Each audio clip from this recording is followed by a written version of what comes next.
بسم اللہ الرحمن الرحیم لقد کان لکم فی رسول اللہ اسوۃ حسنہ صدق اللہ مولانا العظیم صدق رسولہ النبی الکریم الرؤوف الرحیم اللہم نور قلوبنا بالقرآن وزین اخلاقنا بالقرآن وادخلنا الجنۃ بالقرآن ونجنا من النار بالقرآن قال اللہ تعالی وتبارک فی شان حبیبہ مخبرا وآمرا ان اللہ وملائکتہ یصلون علی النبی یا ایھا الذین آمنوا صلوا علیہ وسلموا تسلیما الصلاۃ والسلام علیک یا رسول اللہ وعلی آلک واصحابک یا محبوب رب العالمین الصلاۃ والسلام علیک یا نبی الرحمہ وعلی آلک واصحابک یا رسول الملاحم۔ تمام حمد و ثنا تعریف و توصیف اللہ جل مجدہ الکریم کی ذات بابرکات کے لیے، جو خالق کائنات بھی ہے اور مالک شاشہات بھی۔ اللہ جل وعلا کی حمد و ثنا کے بعد حضور نبی اکرم شفیع امم رسول محتشم نبی مکرم صلی اللہ علیہ وسلم کے حضور ناز میں اپنی عقیدتوں، ارادتوں، محبتوں اور نیازمندیوں کا خراج پیش کرنے کے بعد عالی مرتبت ذی وقار علماء کرام، حضرات سامعین، السلام علیکم ورحمۃ اللہ وبرکاتہ۔ ماہ نور ربیع الاول شریف کے حسین موسم میں وینس میرج ہال کے ماہانہ درس قرآن میں حضور علیہ السلام کے شمائل کا تذکرہ چھڑا اور مسلسل 3 ماہ کے دروس میں اسی عنوان کو موضوع سخن رکھا گیا، اور حضور کی صورت کے عنوان سے چند باتیں آپ لوگوں تک پہنچانے کی سعادت مندی حاصل کی گئی۔ جب حضور علیہ السلام کی صورت کا ذکر اپنی بساط کے مطابق ہم مکمل کر چکے تو یہ طے پایا کہ اب حضور کی سیرت کا ذکر بھی ہو۔ تو ساتھیوں کی تجویز یہ ہوئی کہ اس کو کسی کھلے میدان میں منعقد کیا جائے، تو آج یہاں ایک عظیم المرتبت اجتماع سیرت النبی کے عنوان سے منعقد کیا گیا ہے۔ اللہ تعالیٰ جل شانہ میری اور آپ کی حاضری کا ایک ایک لمحہ ساعت اپنی بارگاہ میں قبول فرمائے۔ جس طرح حضور کی صورت بے مثال ہے، حضور کی سیرت بھی بے مثال ہے۔ مائیکل ایچ ہارٹ نے دنیا کی عظیم المرتبت 100 شخصیات کا ذکر کیا، سر فہرست حضور کا نام رکھا اور کہتا ہے کہ میں نے حضور کا نام عقیدت کی بنیاد پر پہلے نمبر پہ نہیں رکھا، اس لیے کہ وہ مذہباً عیسائی ہے۔ اگر یہ داعیہ اس کے پیش نظر ہوتا تو وہ سب سے پہلے حضرت عیسیٰ علیہ السلام کا نام لکھتا۔ حضور کا نام عقیدت کی بنیاد پر اس نے سر فہرست نہیں رکھا، بلکہ کہتا ہے کہ میرٹ کی بنیاد پر میں نے حضور کا نام سر فہرست رکھا ہے۔ سچی بات یہ ہے، کائنات میں محمد عربی جیسی نہ صورت کسی کی ہے نہ سیرت کسی کی ہے۔ اللہ نے اپنے محبوب کو سیرت کا وہ جمال اور وہ حسن عطا کیا کہ خود ارشاد کیا، لقد کان لکم فی رسول اللہ اسوۃ حسنہ۔ حضور کی سیرت کو اسوہ حسنہ قرار دیا گیا، اور حضور کی سیرت 40 سال کے اعلان نبوت کے بعد شروع نہیں ہوتی، بلکہ آقا جب اس بزم گیتی میں قدم رکھتے ہیں اور آتے ہی اللہ کی بڑائی بولتے ہیں۔ حضرت حلیمہ سعدیہ وہ خوش نصیب خاتون ہیں جن کو حضور کو گود میں لینے کا شرف حاصل ہوا۔ کہتی ہیں میں نے حضور کو دودھ پیش کیا، حضور نے دائیں چھاتی سے دودھ پیا، میں نے پھر بائیں چھاتی پیش کی تو حضور نے رخ موڑ لیا، گویا آتے ہی اس بات کا اعلان تھا کہ میرا ایک اور بھائی ہے جو اس کا حصہ ہے، میں محمد عدل و انصاف کا درس دینے آیا ہوں۔ تو بچپن میں ہی اپنے بھائی کے لیے ترک پستاں کر کے حضرت نبی رحمت صلی اللہ علیہ وسلم نے اپنی سیرت کے نقوش واضح کر دیے کہ عدل و انصاف کا سبق پڑھانے والا، زمانے کو مساوات کی تعلیم دینے والا اور زمانے کو ہدایت کا نور بانٹنے والا ماں کی گود کے اندر بھی خلاف انصاف کوئی بات نہیں کر سکتا ہے۔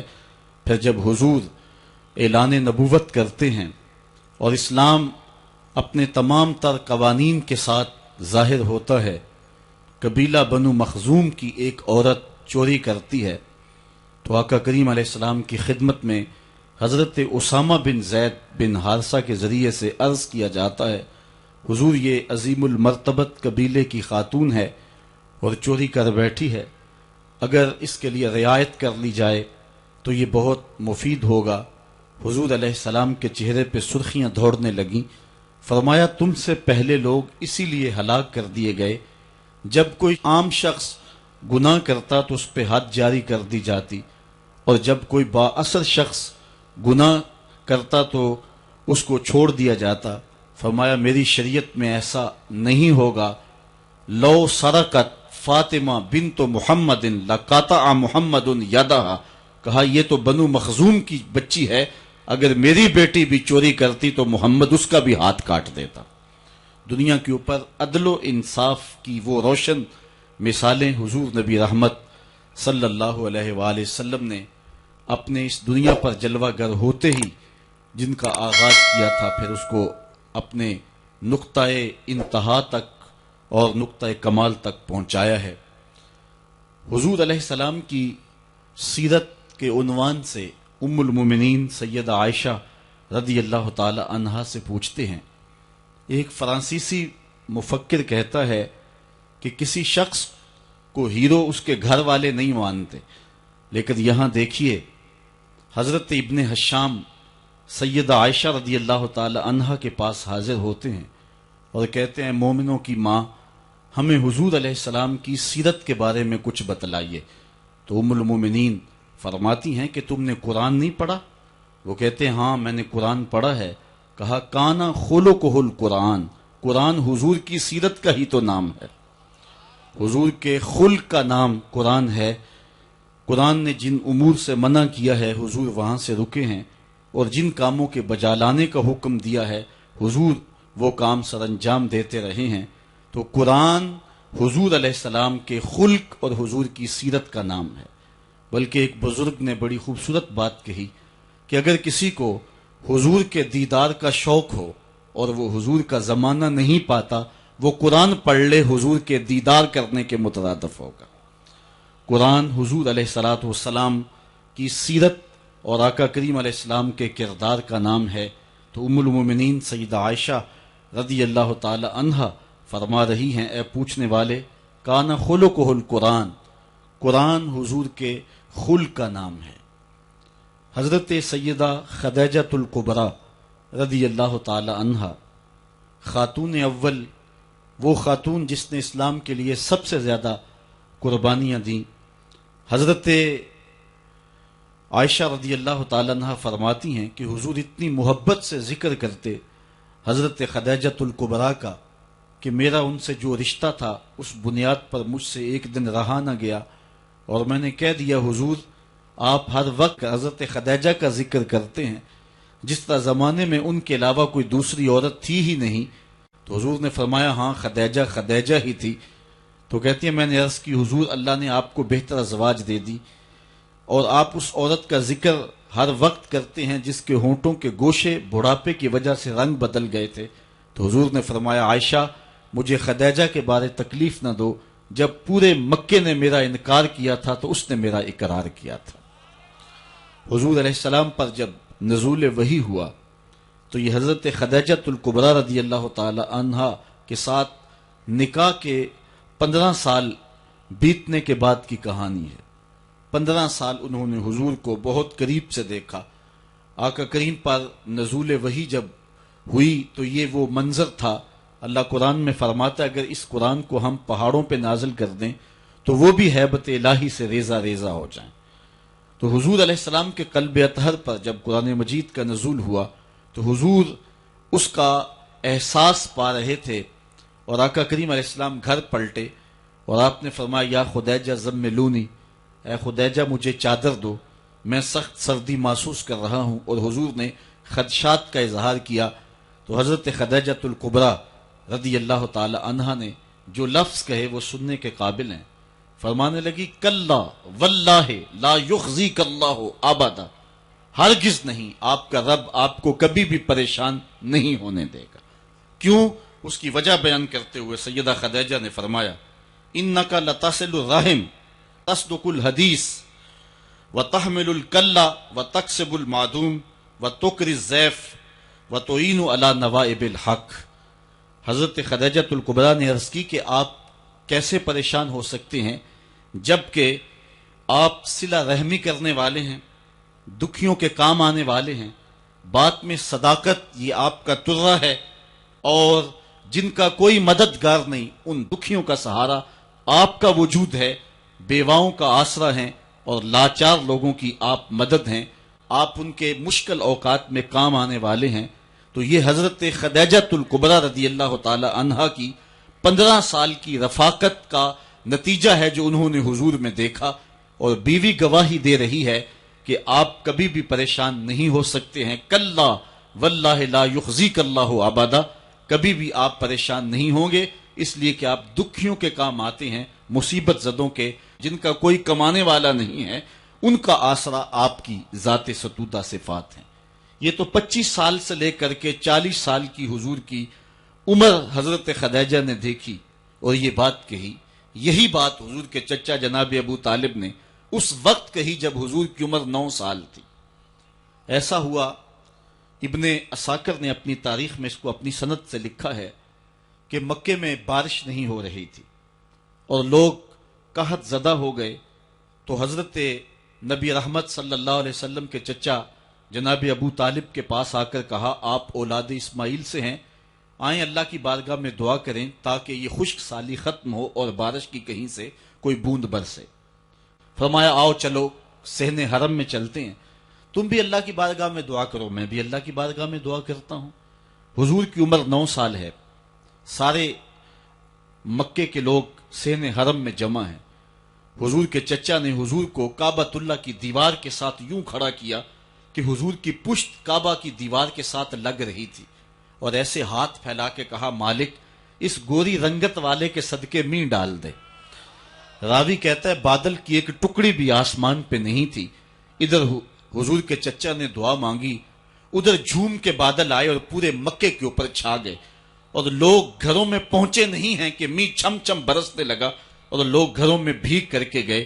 تو حضور کے چچا جو قادر الکلام شاعر بھی تھے، انہوں نے پھر کہا وَأَبْيَضُ يُسْتَسْقَى الْغَمَامُ بِوَجْهِهِ سِمَالُ الْيَتَامَى عِصْمَةٌ لِلْأَرَامِلِ، یہ میرا وہ گوری رنگت والا بھتیجا ہے جس کے چہرے کو دیکھ کے بادل امٹ کے آ جاتے ہیں، یتیموں کا سہارا ہے اور بیواؤں کا آسرا ہے۔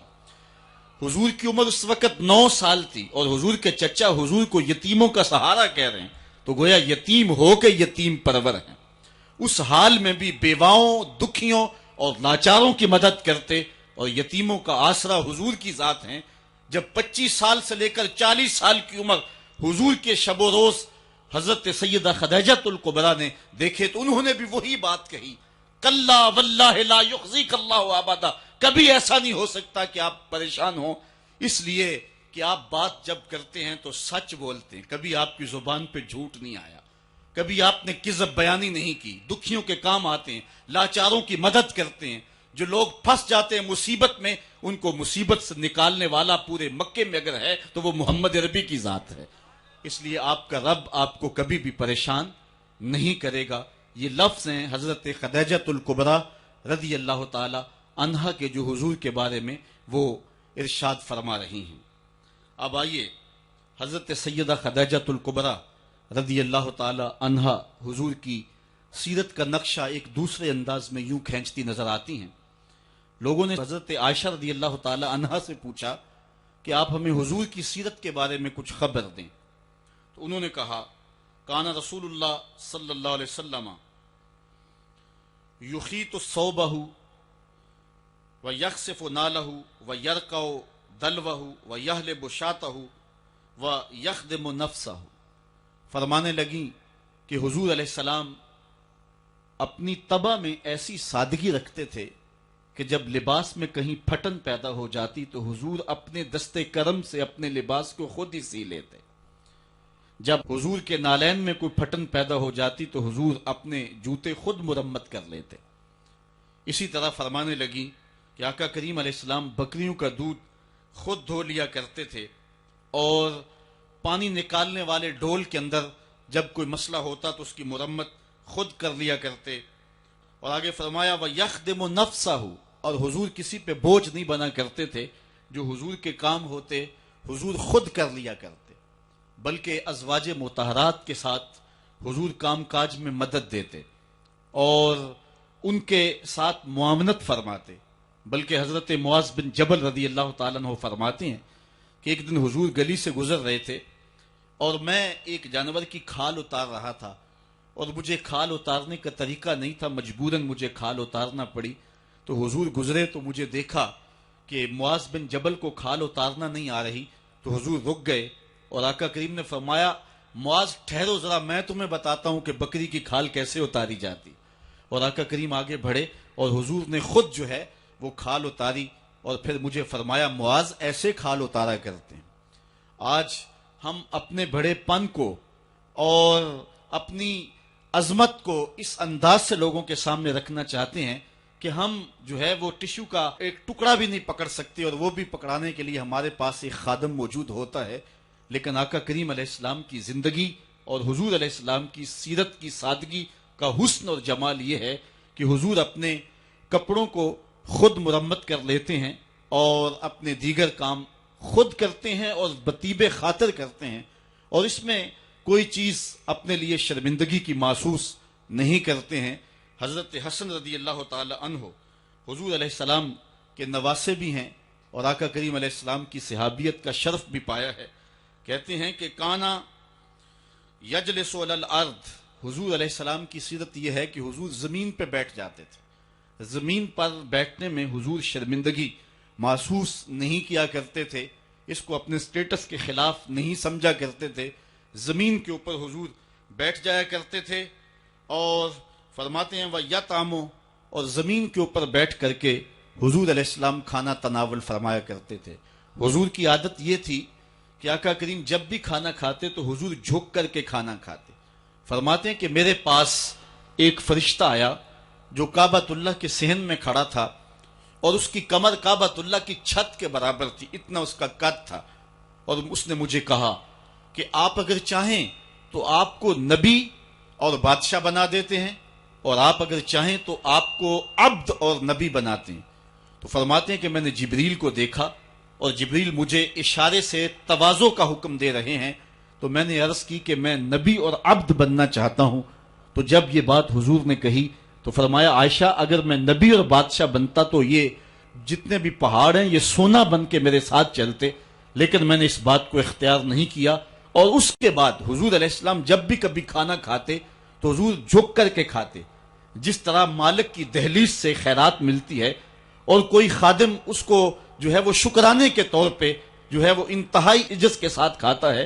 ساری زندگی حضور نے کھاتے اور پیتے ہوئے تکیہ نہیں لگایا، ہاتھ میں پلیٹ پکڑ کے اکڑ کے یا ٹہل کر کے یا جو ہے وہ بالکل سیدھے ہو کے نہیں، تھوڑا سا جھک کر کے بغیر تکیے کے حضور علیہ السلام کھانا کھانا پسند فرمایا کرتے تھے، اور فرماتے میں اس طرح کھاتا ہوں جس طرح بندے کھاتے ہیں، اور میں اس طرح بیٹھتا ہوں جس طرح اس کے عبد اور اس کے بندے بیٹھتے ہیں۔ یہ حضور علیہ السلام کا طریقہ ہے۔ ایک دن آقا کریم علیہ السلام ایک چٹان کے اوپر بیٹھے تھے اور حضور علیہ السلام قدید کھا رہے تھے۔ یہ خشک گوشت جو کر کے اس کو بعد میں جب پکایا جاتا ہے تو اس کو قدید کہتے ہیں، یا سرید تھی، حضور کھا رہے تھے۔ تو ایک خاتون وہ گزری اور اس کے بارے میں اہل علم کہتے ہیں کہ وہ بڑی زبان دراز تھی اور وہ مردوں کو بھی ایسی ایسی باتیں کرتی کہ لوگ جو ہے وہ اس کی شر سے بچا کرتے تھے. تو اس نے کہا کہ آپ تو ایسے کھا رہے ہیں جس طرح کے عبد کھاتے ہیں. تو حضور علیہ الصلوۃ والسلام نے فرمایا اگر میں عبد نہیں ہوں تو کون عبد ہے؟ فرمایا میں سب سے بڑا عبد ہوں. تو جب یہ بات سنی تو اس کے قدم رک گئے اور اس نے حضور علیہ السلام کی خدمت میں عرض کی کہ حضور آپ پھر اکیلے ہی کھا رہے ہیں، مجھے بھی کھلائیں. تو حضور نے ایک لقمہ اٹھایا، فرمایا لو تم بھی کھا لو. تو اس نے کہا یہ نہیں، بلکہ جو آپ کے منہ میں ہے میں وہ کھانا چاہتی ہوں. تو حضور علیہ الصلوۃ والسلام نے اپنے منہ کا نوالا نکال کر کے اس کے منہ میں ڈال دیا. تو کہتے ہیں کہ اس کے بعد کبھی بھی اس کی زبان پر کبھی فحش بات آئی نہیں تھی. حضور کے جوتے کی وہ برکت تھی اور اس کا وہ فیضان تھا کہ اس کے اندر ایسی روشنی ہو گئی. پہلے وہ سخت لعان تھی، گالیاں دینے والی تھی اور فحش گفتگو کرنے والی تھی، لیکن حضور علیہ الصلوۃ والسلام کے جوتے کی برکت سے اللہ تعالیٰ جل شانہ نے اس کی زبان کو حسن بھی دے دیا اور جمال بھی عطا فرما دیا. تو حضور علیہ الصلوۃ والسلام کی عادت تھی کہ آقا کریم زمین پہ بیٹھ کے کھاتے، جھک کے کھاتے. فرماتے میں ایسے کھاتا ہوں جس طرح عبد کھاتے ہیں. وَيَلْبَسُ الْغَلِيظ، اور آقا کریم علیہ السلام موٹے کپڑے پہنتے تھے. باریک ترین کپڑے پہننے سے حضور نے گریز کیا ہے اور یہ علامت تکبر ہے کہ باریک ترین لباس پہنا جائے. تو حضور موٹا لباس پہنتے تھے. وَيَرْكَبُ الْحِمَارَ، اور آقا کریم علیہ الصلوۃ والسلام دراز گوش کے اوپر سوار ہوتے تھے. ویسے اگر حضور سے نسبت نہ ہو تو گدھا کہیں گے، اب نسبت میرے رسول سے ہوگی ہے تو اس کا نام ہی بدل گیا. بلکہ حضور علیہ السلام جس دراز گوش کے اوپر سوار ہوتے تھے اس کا نام یافور تھا، اور اہل محبت اس کو محبت سے حضرت یافور کہتے ہیں. اور وہ صرف دراز گوش ہی نہیں تھا، حضور کا پیغام رساں بھی تھا. کسی صحابی کو حضور نے بلانا ہوتا تو اس کو کہتے کہ فلاں کو بلا کے لا. وہ جاتا اور جا کے اس کے دروازے کے ساتھ سر مارتا. دستک کی آواز سن کے صحابی باہر نکلتا تو دیکھتا کیا کہ حضرت یافور کھڑے ہیں. وہ سمجھ جاتا مجھے حضور بلا رہے ہیں. جب حضور علیہ السلام کا وصال ہو گیا تو وہ پاگلوں کی طرح مدینے کی گلیوں میں بھاگتا تھا، حتیٰ کہ قبیلہ بنو سلیم کے کنویں میں چھلانگ لگا کے اپنا خاتمہ کر لیتا ہے. جب حضور اس دنیا سے کوچ کر گئے ہیں تو ہم نے جی کے کیا لینا ہے. تو وہ داراز گوش آقا کریم اس کے اوپر سواری کر لیتے تھے. بلکہ خیبر کے دن یہ یہودیوں کے ساتھ مقابلے کا دن تھا، لیکن اس اہم دن حضور علیہ الصلوۃ والسلام جس دراز گوش کے اوپر سوار تھے اس کی جو نکیل تھی وہ کھجور کی رسی کی تھی اور کھجور کی چٹائی اس کے اوپر ڈالی ہوئی تھی. تو آقا کریم علیہ السلام اس بات میں کوئی باک اور کوئی شرمندگی محسوس نہیں کیا کرتے تھے. میں ایک دن ایک راستے میں کھڑا تھا کہ کوئی شخص مجھے دیکھ کر کے رکا، اپنی گاڑی پہ بٹھا لیا اور اس نے 5-6 مرتبہ مجھے کہا جی وہ بس آج میں بڑی گاڑی نہیں لا سکا، بس جلدی میں یہ چھوٹی گاڑی لے کر کے آیا ہوں. اسے بار بار شرمندگی ہو رہی تھی کہ یہ میری گاڑی چھوٹی ہے. لیکن ذرا دیکھیے جب انسان کے اندر فطرتاً چھوٹا پن نہ ہو اور وہ احساس کمتری کا شکار نہ ہو تو اس کے اندر یہ چیزیں نہیں ہوا کرتی تھی. حضور علیہ السلام دراز گوش کے اوپر سوار بھی ہوتے تھے اور کسی کو اپنا ردیف بھی بنا لیتے. اور لازمی نہیں کہ کسی کو ردیف بنانے کے لیے حضور کسی عالی نسب شخص کا انتخاب کرتے، بلکہ غلاموں کو، لاچاروں کو اور انتہائی مسکین لوگوں کو حضور علیہ السلام اپنا ردیف بنایا کرتے تھے. بلکہ فتح مکہ کے دن یہ اسلام کی عظمت کا اعلان کرنے کا دن ہے. اس دن حضور علیہ السلام کا ردیف کون تھا جو اتنا زیادہ عمر نہیں رکھتا تھا اور حضور کے پیچھے بیٹھے خوشی سے جھومنا چاہتا تھا، اور آقا کریم علیہ السلام کا سر انور یوں جھکا ہوا تھا کہ حضور علیہ السلام کے امامے کا کور جو ہے وہ اونٹنی کی کوہان کے ساتھ لگی ہوئی لکڑی کے ساتھ لگ رہا تھا. اور اس انداز سے حضور مکے میں داخل ہو رہے تھے. اور حضور کا اس دن ردیف حضور کے ساتھ اس اہم دن سوار کون تھا تو تاریخ کے اندر جواب ملے گا، وہ اسامہ بن زید تھا. حضور کا منہ بولا بیٹا حضرت زید بن حارثہ کا فرزند جو حضرت ام ایمن کا بیٹا بھی ہے اور حضرت زید بن حارثہ کا بیٹا بھی ہے. رنگ سانولا ہے، ناک چپٹی ہے، حبشی نیاد ہے، لیکن آقا کریم علیہ الصلوۃ والسلام اس دن اس غلام زادے کو اپنی پشت پہ بٹھائے ہوئے ہیں. بلکہ تاریخ کے یہ اوراق بھی ہمارے سامنے ہیں.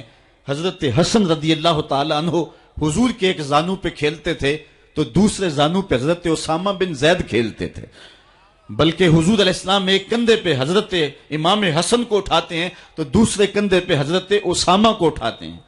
حضرت سید عائشہ رضی اللہ تعالیٰ عنہ فرماتی ہیں ایک دن حضرت اسامہ رضی اللہ تعالیٰ عنہ کی ناک بہ رہی تھی، میں نے دیکھا کہ حضور علیہ السلام آگے بڑھے کہ میں اسامہ کی ناک صاف کر دوں، غلام زادے کی ناک صاف کر دوں، تو میں نے عرض کی حضور آپ رہنے دیں میں صاف کر دیتی ہوں۔ تو حضور نے فرمایا اے عائشہ اسامہ سے میں بھی پیار کرتا ہوں، اسامہ سے تو بھی پیار کیا کر۔ غلام زادوں کے ساتھ محبتوں کا یہ عالم اور اس انداز کے ساتھ پیار کا یہ روپ یہ حضور علیہ السلام نے ہی سکھایا ہے اور یہ حضور کی زندگی کا ہی روپ ہے۔ حضرت حسن فرماتے ہیں وَيَرْكَبُ الْحِمَارُ وَيَرْدِفُ خَلْفَهُ وَيَلَاقُ يَدَهُ، اپنے پیچھے حضور کسی شخص کو بھی سوار کیا کرتے تھے اور پھر حضور کھانے کے بعد اپنی انگلیاں بھی چاٹ لیا کرتے تھے اور اس میں کچھ شرم محسوس نہیں فرمایا کرتے تھے۔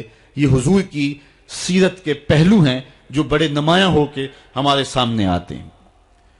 حضور نبی رحمت صلی اللہ علیہ وسلم کی سیرت کا رنگ بیان کرتے ہوئے حضرت انس رضی اللہ تعالیٰ عنہ بیان فرماتے ہیں کان رسول اللہ صلی اللہ علیہ وسلم احسن الناس و اجود الناس و اشجع الناس، کہتے ہیں حضور کائنات میں صورت اور سیرت کے اعتبار سے سب سے حسین تھے، حضور علیہ السلام سب سے زیادہ سخی تھے اور حضور علیہ السلام سب سے زیادہ بہادر تھے۔ حضور علیہ السلام کی سیرت کے حسن کو نبی رحمت کے خادم خاص انس بن مالک رضی اللہ تعالیٰ عنہ بیان فرماتے ہیں، اور یہ بات ذہن میں رکھیں، یہ وہ صحابی ہیں جن کو 10 سال حضور کی خدمت کی سعادت نصیب ہوئی۔ 8 سال کی عمر تھی کہ جب حضور مدینے میں تشریف لائے تو حضرت ام سلیم جو حضرت انس کی والدہ ہیں حضور کی خدمت میں نے پیش کر گئے، حضور یہ بیٹا ہے، گھر کا کام کاج کیا کرے گا، ضرورت پڑے تو اس کو کہیں بھیج لیا کرنا، یہ آپ کی نوکری کیا کرے گا۔ 10 سال حضور مدینے میں گزارے تو حضرت انس نے 10 سال حضور کی نوکری کی۔ کہتے ہیں خدمت النبی صلی اللہ علیہ وسلم 10 سنین، میں نے پورے 10 سال حضور کی نوکری کی ہے۔ حضور علیہ السلام کی عادت کریمہ یہ تھی کہ 10 سال میں ایک بار بھی ایسا نہیں ہوا کہ حضور نے مجھے کبھی جھڑکا ہو، اور کبھی یہ بھی نہیں ہوا کہ میں نے کوئی کام کیا ہو اور وہ کام درست نہ ہو، حضور کے مزاج کے خلاف ہو، تو آقا کریم نے کہا ہو کہ یہ کام کیوں کیا، اور کبھی حضور نے کسی کام کے کرنے کا کہا ہو اور میں نے نہ کیا ہو تو حضور نے کہا ہو کہ یہ کام تم نے جو ہے وہ کیوں نہیں کیا۔ حضور کبھی انس کہتے تھے، کبھی انیس کہتے تھے۔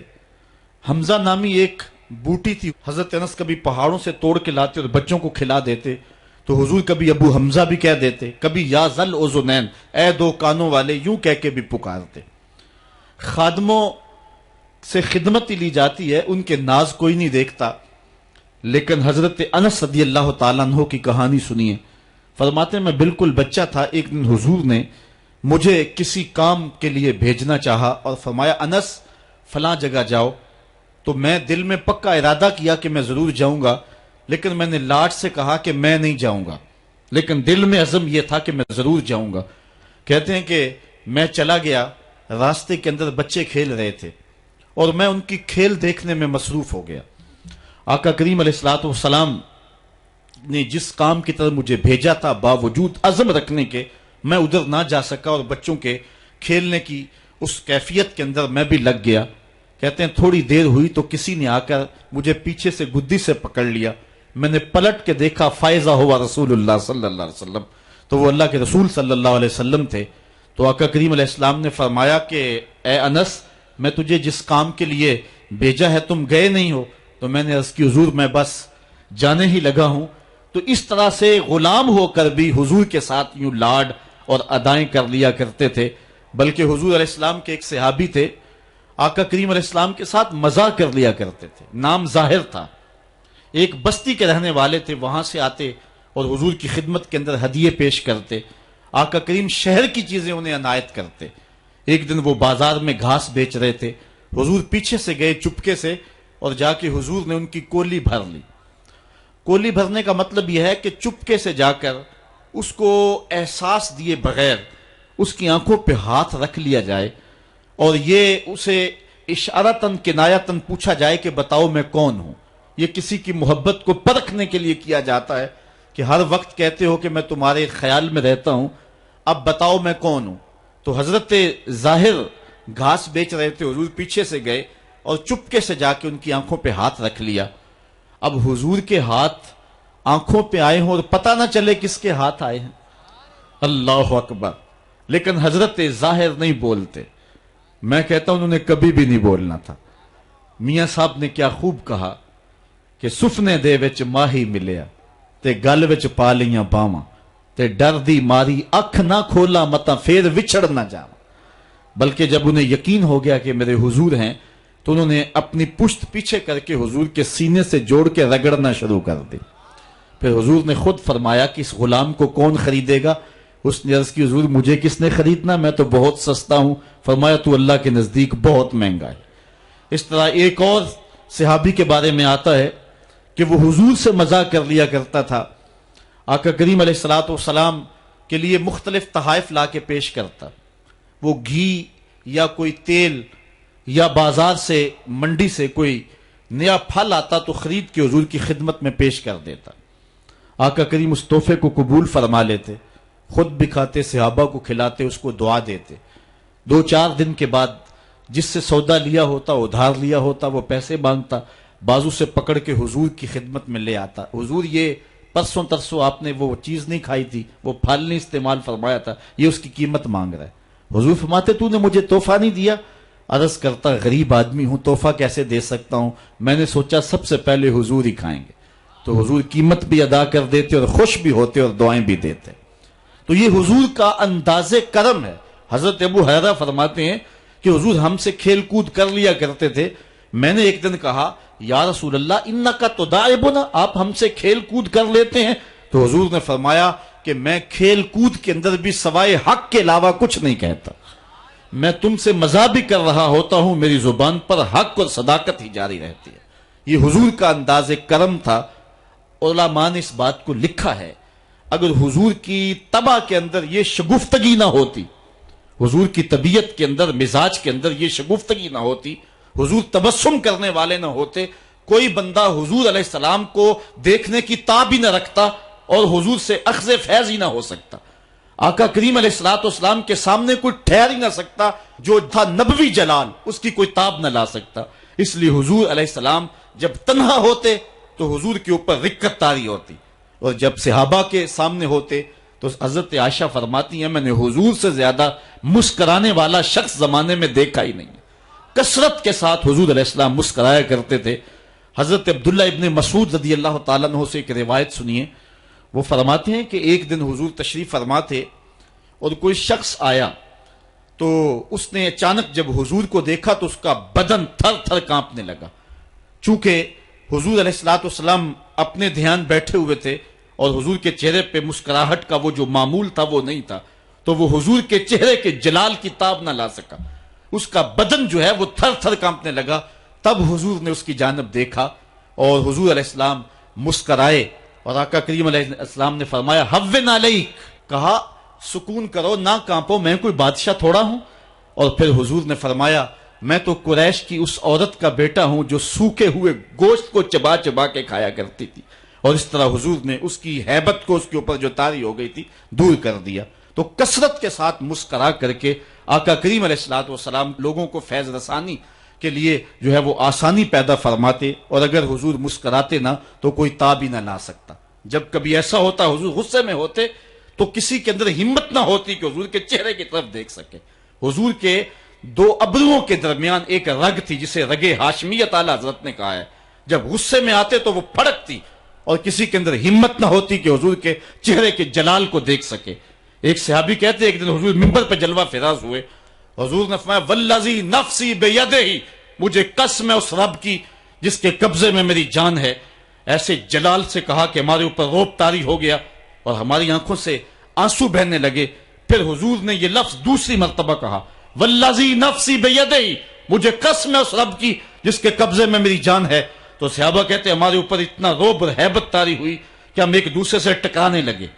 تو حضور نے پھر تیسری مرتبہ کہا تو پھر ہمیں اپنی ہوش نہ رہی۔ تو راوی نے پوچھا حضور کسی بات پہ قسم اٹھایا کرتے تھے؟ تو یہ بات جو حضور نے 3 قسموں کے بعد فرمائی تھی وہ کیا بات تھی؟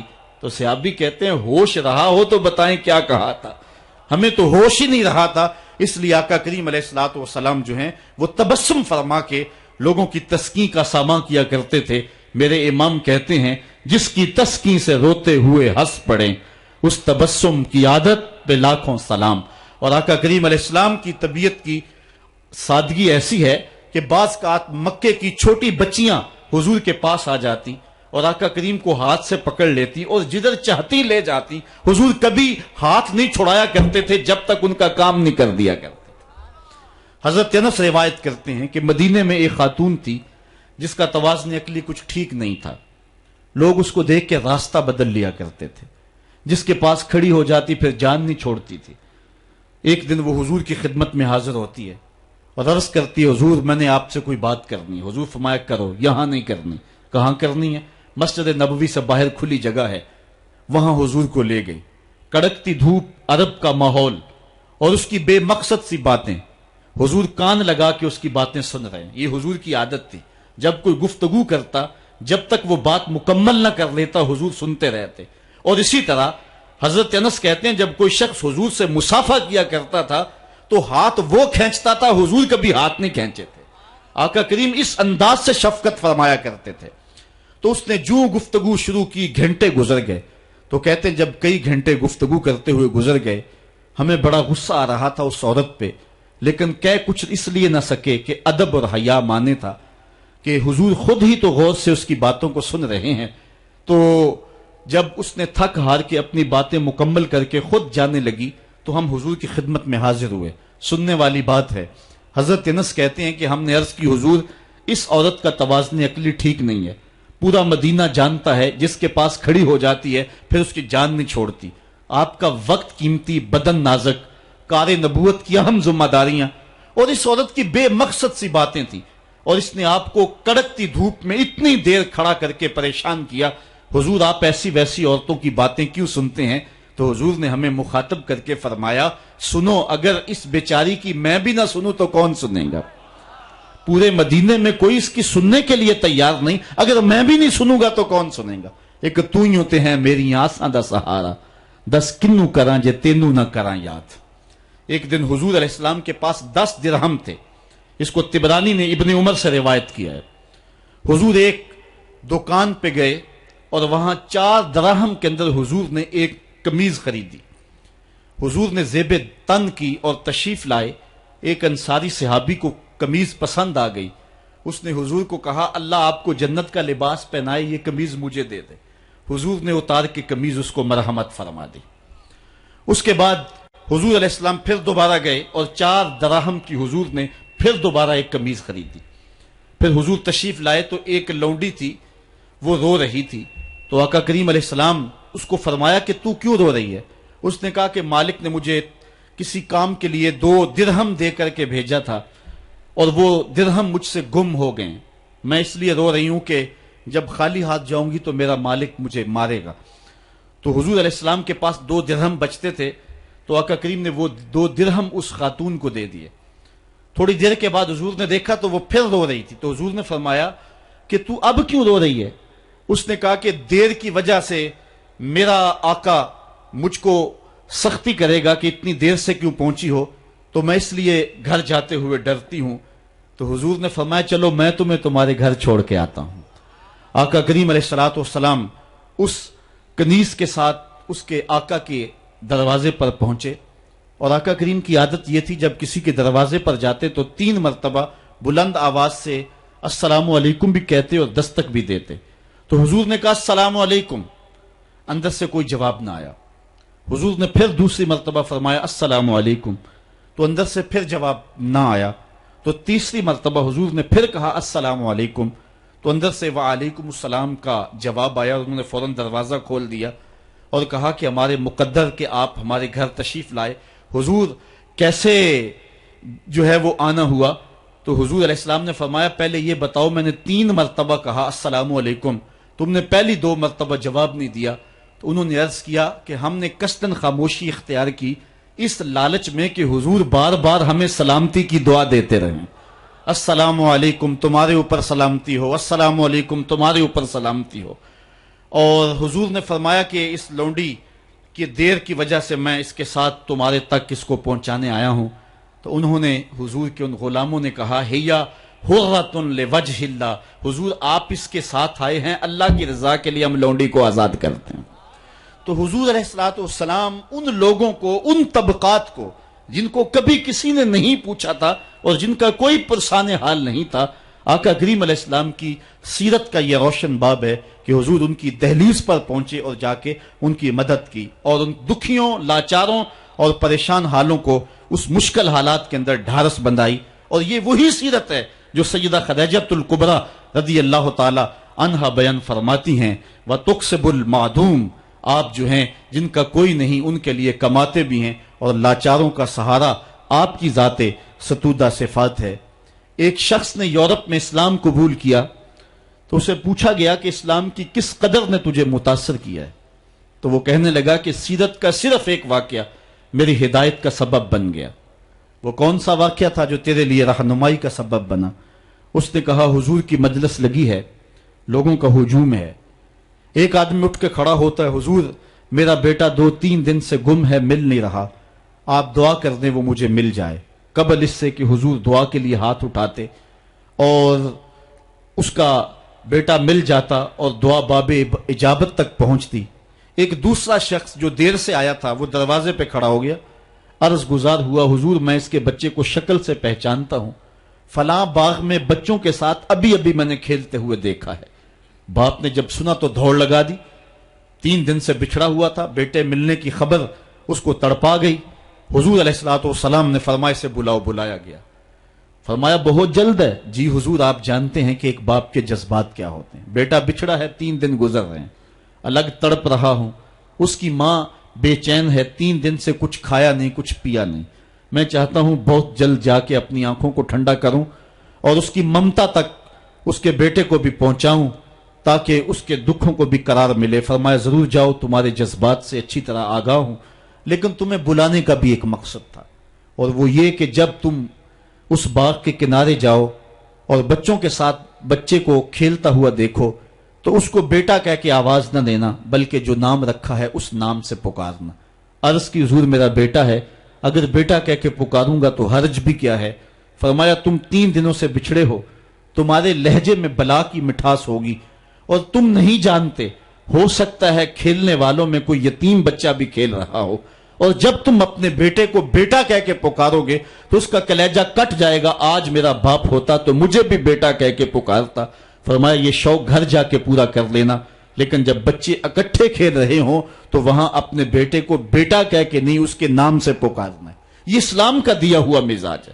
بیوہ کے سامنے اپنی بیوی سے پیار نہ کرو، غریب کے سامنے اپنی دولت کی نمائش نہ کرو، بلکہ حضور نے یہاں تک فرمایا اپنے گوشت کی خوشبو سے غریب ہمسائے کو تکلیف نہ دو، یا تو تھوڑا سا پانی زیادہ ڈال لو اور شوربے کی ایک پیالی غریب ہمسایوں کے گھر بھی بیچ دو، اور اگر ایسا نہیں کر سکتے تو ایسے زاویے میں ایسے وقت میں کھانا پکاؤ جب غریب کے بچے سو چکے ہوں، کیونکہ اگر غریب کے بچوں نے ضد کر لی اور غریب استطاعت نہ رکھتا ہوا ان کی ضد پوری کرنے کی، تو بتاؤ ان بلکتے ہوئے بچوں کو چپ کون کروائے گا؟ ان کے بہتے ہوئے آنسوں کو کون پوچھے گا؟ وہ کیا کسی نے کہا تھا دوپہر کو سلا دیتی ہے بچوں کو وہ اس ڈر سے گلی میں پھر کھلونے بیچنے والا نہ آ جائے۔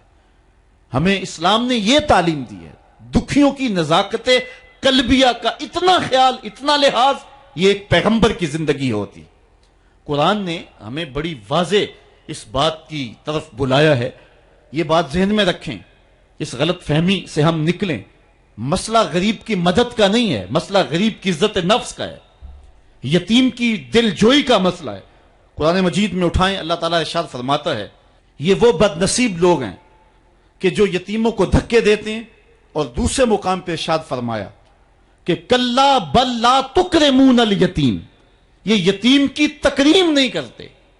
یتیم کو کھانا دینا اور بات ہے، اس کی تکریم اور اس کی عزت کے ساتھ اس کو کھانا دینا یہ اور بات ہے۔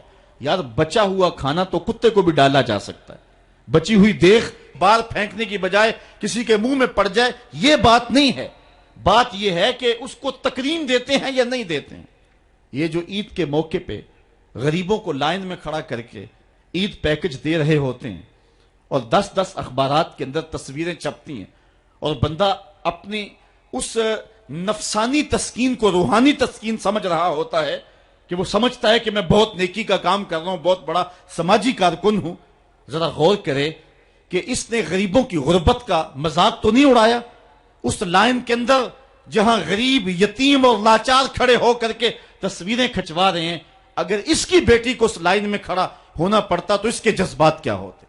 اس کی بیوہ بیوی ہو جائے اور اس کو اس لائن میں کھڑا ہونا پڑے تو اس کے جذبات کا عالم کیا ہے؟ تو غریب کی مدد کا مسئلہ نہیں، اس کی تعظیم کا مسئلہ ہے۔ اور حضور کا ایک فرمان سنیے، فرمایا اس دھرتی پہ بہترین گھر وہ ہے جس میں یتیم کی عزت کی جاتی ہو، یتیم کی صرف کفالت نہیں بلکہ اس کی تکریم، یہ اسلام کا معاملہ ہے۔ تو اس نے کہا کہ حضور علیہ السلام نے یہ جو فرمایا کہ اپنے بیٹے کو بیٹا کہہ کے نہ پکارنا، تو یہ وہ اسلام کا مزاج ہے جس روشن مزاج نے جو ہے وہ حضور علیہ السلام کی نزاکت قلبیہ کو ہمارے سامنے رکھا، اور یتیم کے لیے یہ احساسات ایک پیغمبر کی زندگی کا ہی حصہ ہو سکتے ہیں۔ تو آقا کریم علیہ السلام ان دکھیوں اور لاچاروں کے ساتھ اس انداز کے ساتھ حسن سلوک کا انداز اختیار کیا کرتے ہیں۔ بہت سارے ایسے لوگ ہیں جو لوگوں کے ساتھ حسن سلوک کی انوکھی داستانیں رقم کرتے ہیں، لیکن گھر والوں کے ساتھ ان کا رویہ کوئی اچھا نہیں ہوتا ہے، گھر آ کر فرعون بن جاتے ہیں۔ کسی شخص کی سیرت اور اس کے کردار کی اصل جھلک دیکھنی ہو تو یہ دیکھیں کہ اس کا اپنے اہل خانہ کے ساتھ رویہ کیا ہے۔ خود حضور علیہ السلام نے ارشاد فرمایا، خیرکم خیرکم لأہلہ وانا خیرکم لأہلی، تم میں سے بہتر وہ ہے جو اپنے اہل خانہ کے ساتھ بہتر ہے، اور میں تم میں سب سے زیادہ اپنے اہل خانہ کے ساتھ بہتر ہوں۔ یہ حضور علیہ السلام کے رویوں کی داستان ہے۔ ام المومنین سیدہ عائشہ رضی اللہ تعالی عنہا سے پوچھئے، فرماتی ہیں ایک دن میں پانی پی رہی تھی کہ حضور گھر میں تشریف لے آئے، مجھے دور سے دیکھ کر کے کہا، عائشہ ذرا تھوڑا سا پانی میرے لیے بھی چھوڑنا۔ تو کہتی ہیں میں نے پانی چھوڑ دیا، حضور قریب آئے، میرے ہاتھ سے آپ خورا لیا، پانی پینے لگے تو پھر رک گئے اور پھر میری جانب دیکھ کے مسکرائے اور فرمایا، عائشہ ذرا بتانا تم نے ہونٹ کہاں رکھ کے پانی پیا تھا؟ مجھے بتائیں اگر شوہر کا رویہ بیوی کے ساتھ یہ ہو تو پھر گھر جنت بنے گا یا کہ نہیں بنے گا؟ تو کہا مجھے یہ بتائیں کہ تم نے ہونٹ کہاں رکھے تھے۔ یہ حضور کی سیرت کا وہ تابناک پہلو ہے۔ آج جس دور سے ہم گزر رہے ہیں، ایک دوسرے کے جھوٹے کو ہم اپنے لیے جو ہے وہ باعث عار سمجھنے لگے ہیں۔ بالخصوص مرد تو عورت کا جھوٹا اپنی مردانگی کے خلاف سمجھتا ہے۔ لیکن آؤ میں تمہیں حضور کی سیرت کا ایک اور خوبصورت واقعہ سناؤں۔ حضرت ابو ہریرہ رضی اللہ تعالیٰ عنہ فرماتے ہیں، اور آپ جانتے ہیں صحابہ میں سب سے زیادہ کثیر روایت شخص حضرت ابو ہریرہ رضی اللہ تعالیٰ عنہ کی ذات میں۔ حضور علیہ السلام کی 5300 سے زائد احادیث کے راوی ہیں۔ حضرت ابو ہریرہ قبیلہ دوس سے تعلق رکھتے ہیں، باپ انتقال کر گئے ہیں، ساری زندگی حضور کے نام پہ گزار دیے۔ حضرت ابو ہریرہ خدمت حدیث میں ایسے مشغول رہے کہ شادی کرنے کی فرصت بھی نہیں پائی، ساری زندگی حضور علیہ السلام کی سنگت میں، صحبت میں گزار دی۔ بلکہ مجھے یہاں ایک لطیفہ یاد آ گیا، ہمارے ایک مولانا صاحب ہوا کرتے تھے، تو وہ پڑھے تو معمولی تھے لیکن تھے بڑے زندہ دل۔ تو ایک دن کسی نے ان سے پوچھ لیا کہ حضرت یہ جو ابو ہریرہ ہیں ان کو ابو ہریرہ کیوں کہتے ہیں؟ تو ہریرہ تو ہرہ کی تصغیر ہے اور ہرہ بلی کو کہتے ہیں، لیکن چونکہ ان کے علم میں نہیں تھا تو انہوں نے ایک دو لمحے غور کیا، پھر 2-3 مرتبہ اس لفظ کو دہرایا ابو ہریرہ، اور پھر سوچ کے کہنے لگے سمجھ آ گئی ابو ہریرہ کو ابو ہریرہ کیوں کہتے ہیں۔ پوچھنے والوں نے کہا جناب کیوں کہتے ہیں؟ کہا ابو ہریرہ کا معنی ہے ہر ویلے حضور کے پاس رہنے والا۔ تو چلو آج یہی ترجمہ کر لیتے ہیں، ابو ہریرہ ہر ویلے حضور کے پاس ہی رہتے تھے، بلا تعین اوقات حضور سے درس حیات، درس زندگی، درس دین لیتے تھے۔ یہ صفہ کے چبوترے پہ بیٹھ کے حضور سے تعلیم حاصل کرنے والے اسلام کی پہلی درسگاہ کے طالب علم ہیں۔ جنگل سے لکڑیاں کاٹ کے لاتے، بیچتے اور پیٹ کی آگ بجھاتے۔ کبھی حضور کے گھر سے لنگر آ جاتا، کبھی فاقے بھی کاٹتے، کبھی کوئی صحابی ان کی دعوت کرتا اور یوں کام چل جاتا۔ کہتے ہیں ایک دن کھائے پیے ہوئے کافی دن گزر گئے اور حالت یہ تھی کہ کمر بھی سیدھی نہیں ہو رہی تھی۔ جنگل سے لکڑیاں کاٹ کے لاؤں اور بازار میں بیچوں، یہ بھی طاقت نہیں تھی۔ حضور کے گھر سے بھی اس دن کچھ نہ آیا اور کسی نے دعوت بھی نہ کی، اور حضور علیہ الصلوۃ والسلام کی تعلیمات یہ تھی کہ سوال نہیں کرنا۔ اب میں کسی سے سوال کروں مجھے یہ بھی گوارا نہیں تھا، ادھر بھوک کمر بھی سیدھا نہیں ہونے دیتی تھی۔ کہتے ہیں میں نے ہیلا کیا اور مسجد نبوی کے ایک ایسے زاویے پہ بیٹھ گیا جہاں سے لوگوں کا گزر ہوتا تھا۔ میرا مقصد یہ تھا کوئی گزرتا ہوا شخص میرے چہرے کو پڑھ لے گا اور کھانے کی دعوت دے گا، لیکن جو بھی آتا سلام لے کے گزر جاتا۔ کسی نے میرے اندر اترنے کی زحمت گوارا نہ کی۔ وہ کیا کسی نے کہا تھا، ہستی پلکوں کے نیچے غم بھی پلتے ہیں مگر کون دیکھتا ہے اتنی گہرائی میں۔ جب لوگ گزرتے رہے اور کسی نے میرا پوچھا نہ تو میں نے سوچا کہ تھوڑا سا ہیلا اور کرنا چاہیے، جو کوئی آئے میں اس سے ہم کلام ہوں، میری گفتگو کے دوران وہ میرے اندر اترنے کی کوشش کرے گا۔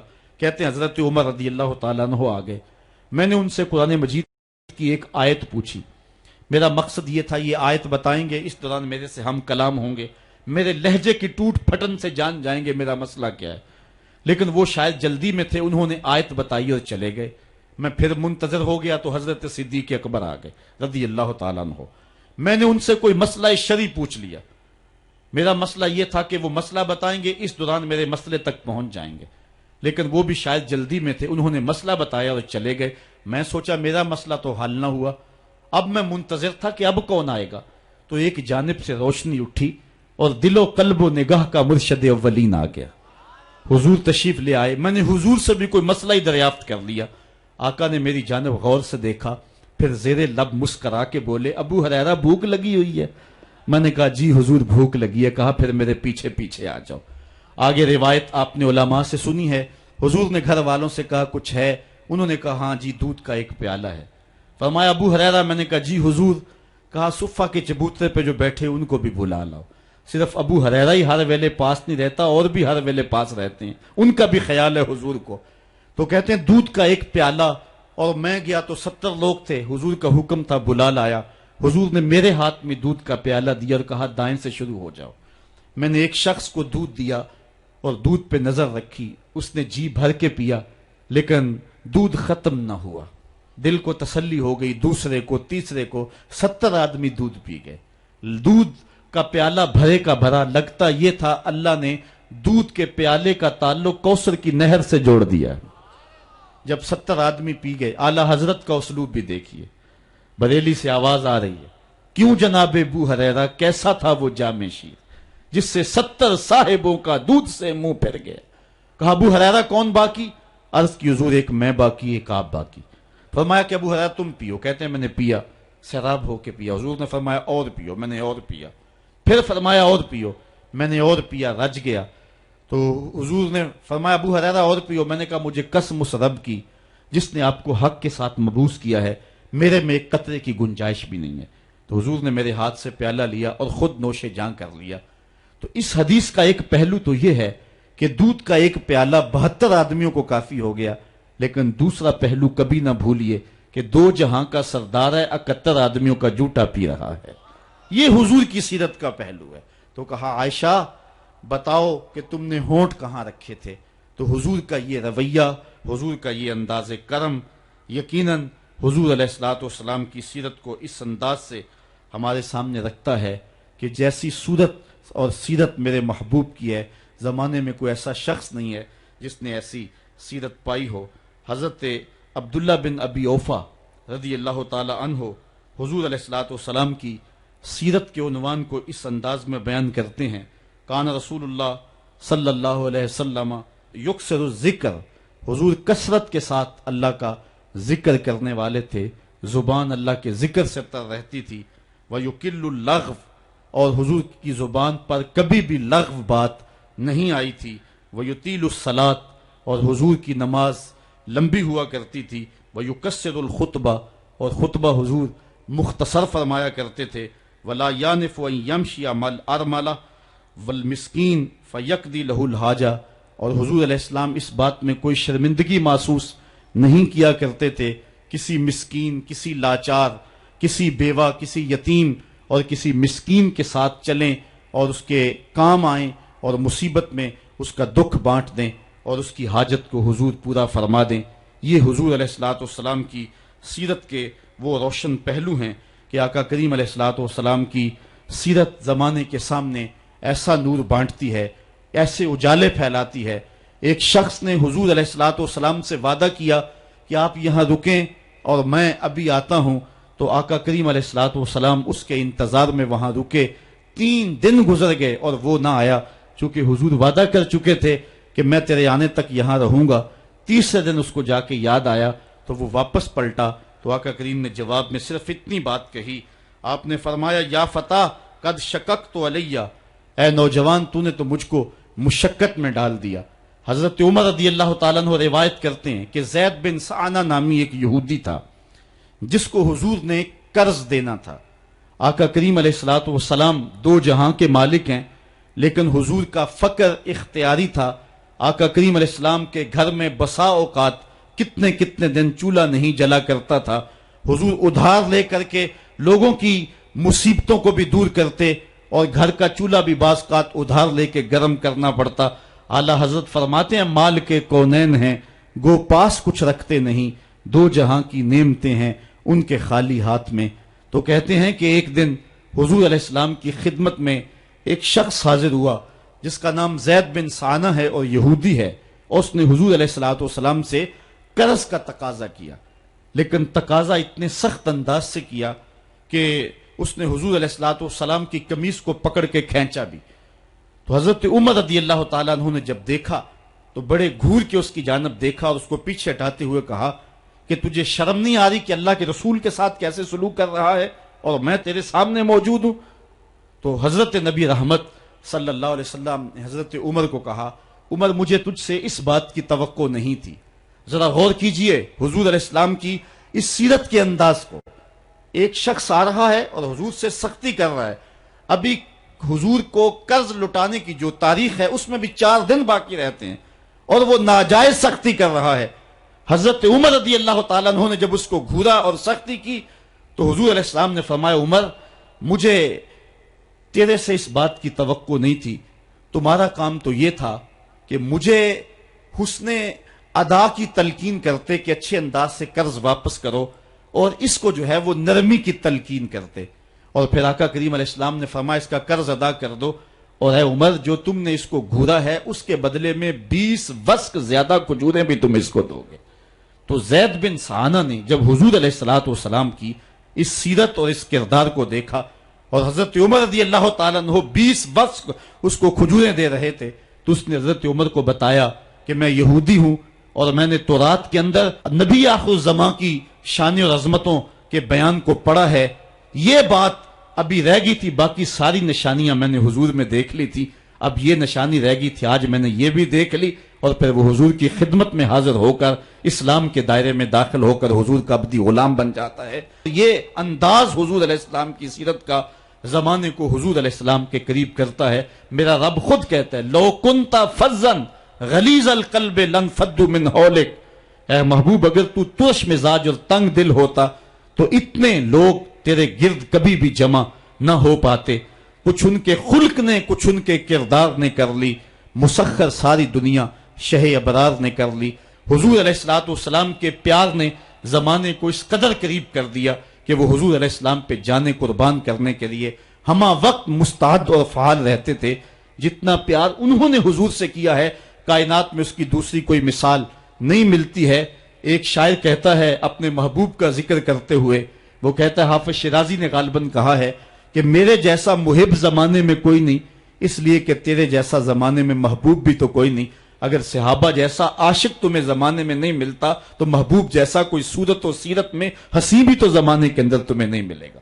تو حضرت سیدنا انس کے لفظ کان رسول اللہ صلی اللہ علیہ وسلم احسن الناس، حضور لوگوں میں سب سے زیادہ حسین ہیں۔ اور دوسری بات کان رسول اللہ اجود الناس، حضور سب سے زیادہ سخی ہیں۔ ایک شخص حضور کی خدمت میں حاضر ہوا اور اس نے سوال کیا، 2 پہاڑوں کے درمیان جتنی جگہ ہوتی ہے اتنی بکریاں تھیں حضور کے پاس، حضور نے ساری اس کو عطا کر دی۔ وہ واپس جا کے اپنی قوم سے کہنے لگا کہ محمد عربی ایسا شخص ہے، اتنا عطا کرتا ہے کہ پھر کمی کا شائبہ ہی باقی نہیں رہتا ہے۔ تیسری بات، حضرت انس فرماتے ہیں کان رسول اللہ صلی اللہ علیہ وسلم احسن الناس و اجود الناس و اشجع الناس، کہتے ہیں کہ حضور جتنے دلیر تھے، جتنے بہادر تھے، کائنات کے تر اتنا بہادر ہم نے کوئی نہیں دیکھا۔ مولا کائنات فرماتے تھے جب جنگ کی بھٹی گرم ہوتی تو ہم دیکھتے کہ سب سے آگے بڑھ کر حملہ کرنے والے محمد عربی ہی ہوا کرتے تھے، اور ہم حضور علیہ السلام کی اوٹ میں ہوا کرتے تھے۔ آقا کریم علیہ السلام نے اپنی زندگی میں اپنی تلوار سے اور اپنے نیزے سے جو ہے وہ کسی کو قتل نہیں کیا ہے، صرف ابی بن خلف وہ بد نصیب شخص تھا جس نے کہا تھا کہ میں نے گھوڑا رکھا ہے جس کو 16 رتن مکئی کے دانے روز ڈالتا ہوں، اور اس گھوڑے کے اوپر سوار ہو کے میں آؤں گا اور اے محمد معاذ اللہ آپ کو شہید کر دوں گا۔ تو حضور علیہ السلام نے فرمایا اللہ نے چاہا تو میں تجھے قتل کروں گا۔ اور پھر غزوہ احد کے موقع پہ جب وہ آیا، کہنے لگا کہ میرا راستہ چھوڑ دو، اور پھر وہ گھوڑا لے کر کے آگے بڑھا۔ صحابہ آگے بڑھنے لگے تو حضور نے فرمایا پیچھے ہٹ جاؤ۔ حضرت حارث بن سما سے حضور نے چھوٹا سا نیزہ لیا اور آگے بڑھ کے اللہ کے محبوب علیہ السلام نے اس کے گلے کے قریب اس کا ہلکا سا کچوکا دیا، اور چھوٹا سا زخم اس کی گردن پہ لگا تو وہ بھاگتا تھا اور چیختا تھا اور کہتا تھا کہ قاتلنی محمد، محمد نے مجھے قتل کر دیا ہے۔ لشکر والوں نے کہا ابی بن خلف عجیب بات ہے، ایک چھوٹا سا زخم ہے اور تو اتنا شور ڈال رہا ہے۔ اس نے کہا تم نہیں جانتے ہو کہ مجھے کتنی اس کی تکلیف ہو رہی ہے، اگر میری اس تکلیف کو پورے لشکر میں بانٹ دیا جائے تو سارا لشکر مر جائے، جو تکلیف مجھے محمد کی اس ضرب سے پہنچی ہے۔ اس نے کہا مجھے محمد نے کہا تھا کہ تجھے میں قتل کروں گا، اس نے تو پھر مجھے نیزہ مارا ہے، مجھے یقین ہے کہ اگر وہ میری جانب غصے سے تھوک بھی دیتا میں پھر بھی نہ بچ سکتا۔ تو یہ حضور علیہ الصلوۃ والسلام کی جو ہے وہ دلیری اور بہادری کے قصے ہیں کہ آقا کریم علیہ السلام کی ضرب کو کون برداشت کرے، ایک معمولی خراش برداشت نہ کر سکا اور نارے جہنم میں جہنم کا وہ کتا جا پہنچا۔ تو آقا کریم علیہ الصلوۃ والسلام کی سیرت کے اس عنوان کو حضرت انس نے کتنے خوبصورت انداز میں بیان کیا۔ کان رسول اللہ صلی اللہ علیہ وسلم احسن الناس و اجود الناس و اشجع الناس، لوگوں میں سب سے دلیر بھی حضور، سب سے سخی بھی حضور، اور سب سے صورت و سیرت میں حسین بھی حضور۔ حضرت نبی رحمت صلی اللہ علیہ وسلم غزوہ حنین کے موقع پہ آپ دیکھیں سفید خچر کے اوپر سوار ہیں اور ایک پہاڑی درے میں کافر گھات لگائے بیٹھے تھے۔ جب اچانک انہوں نے تیر اندازی کی تو لشکر اسلام میں بھگدڑ مچ گئی۔ اس وقت حضور تھے جو خچر کو آگے بڑھا رہے تھے، حضرت عباس رضی اللہ تعالیٰ عنہ رکاب تھامے تھے اور آقا کریم کہہ رہے تھے انا نبی لا کذب انا ابن عبد المطلب، میں نبی ہوں اس میں کوئی جھوٹ نہیں، میں عبد المطلب کا بیٹا ہوں۔ تو حضور علیہ السلام کا یہ انداز کہ جب میدان کے اندر بھگدڑ مچی ہے تو سب سے آگے بڑھ کر کے کفار پر حملہ کرنے والے سفید خچر کے اوپر مصطفیٰ ہیں۔ علماء نے حضور کی بہادری کے اس قصے کو بیان کرتے ہوئے فرمایا جنگوں میں خچر کا سفید ہونا، ایک تو خچر کا ہونا بہادری پہ دلیل ہے اس لیے کہ گھوڑے رکھے جاتے ہیں کہ بھاگنا آسان ہو، اور دوسرا مٹیالے رنگ کے جو ہیں وہ جانوروں کی سواری کی جاتی ہے، یہ فوج کی وردی کا رنگ مٹیالہ، اس کی حکمت بھی یہ ہے۔ لیکن آقا کریم علیہ الصلوۃ والسلام سفید خچر پہ جو ہے وہ سوار تھے۔ حضور اتنے شجاع تھے، اتنے بہادر تھے، میدان میں بھاگنے کے لیے نہیں آتے تھے بلکہ حضور کفر کے چھکے چھڑانے کے لیے میدان میں داخل ہوا کرتے تھے۔ آقا کریم علیہ الصلوۃ والسلام کی سیرت کا وہ کون سا پہلو ہے اور وہ کون سا رنگ ہے جس نے معاشرے کو روشنی اور معاشرے کو اجالا نہیں دیا؟ آج میرے اور آپ کے آقا و مولا کی یہ سیرت ہمیں حضور علیہ الصلوۃ والسلام کی محبت کا حقدار بنائے گی۔ حضور اس دنیا کے اوپر مکارم اخلاق کی تکمیل کے لیے جلوہ گر ہوئے اور قرآن آپ کے خلق کی گواہی ہے، اس لیے حضور کی سیرت کو اپنانے کا تقاضا یقیناً آج کی اس بابرکت محفل میں آج کا یہ اجتماع ہم سے کر رہا ہے۔ ہم اپنی زندگی کو اور طرز حیات کو حضور کی سیرت کے سانچے میں ڈھال کر کے زندگی کی ایک ایک سانس اور ایک ایک لمحہ حضور کے نام پہ گزار دیں گے۔ اور آقا کریم علیہ الصلوۃ والسلام نے جس انداز سے اپنا خوبصورت زمانہ اور حیات ظاہری کا وقت گزارا اور ہمارے لیے روشنی چھوڑی، وہ قیامت تک آنے والی نسلوں کے لیے ایک اجالا ہے۔ امت مسلمہ بھانج نہیں ہے کہ اس کو عبادات کا طریقہ کسی اور جگہ سے لینا پڑے اور حسن اخلاق کسی اور جگہ سے لینا پڑے، اس کو قوانین کسی اور جگہ سے لینے پڑیں، اور ان کو جو ہے وہ اپنی عائلی زندگی کا نظام کسی اور جگہ سے لینا پڑے۔ ہماری زندگی کے سارے نمونے مصطفیٰ کریم کی ذات میں موجود ہیں۔ میرے رب نے کہا لَقَدْ كَانَ لَكُمْ فِي رَسُولِ اللَّهِ أُسْوَةٌ حَسَنَةٌ، حضور کی زندگی تمہارے لیے بہترین نمونہ ہے۔ اللہ حضور کی زندگی کا نور ہمارے من میں اتار دے، ہمارے باطن کو حرارت اور نور اور اجلا پن نصیب کرے۔ کار ما آخر شدو آخر ز ما کار نشد، مشت خاک ما غبارے کوچہ یار نشد، و آخر دعوانا ان الحمدللہ رب العالمین۔ آفاق کے ہر ہر گوشے میں قرآن سنا کر دم لینا، اب رکنا نہیں، اب تھمنا نہیں، فردوس میں جا کر دم لینا،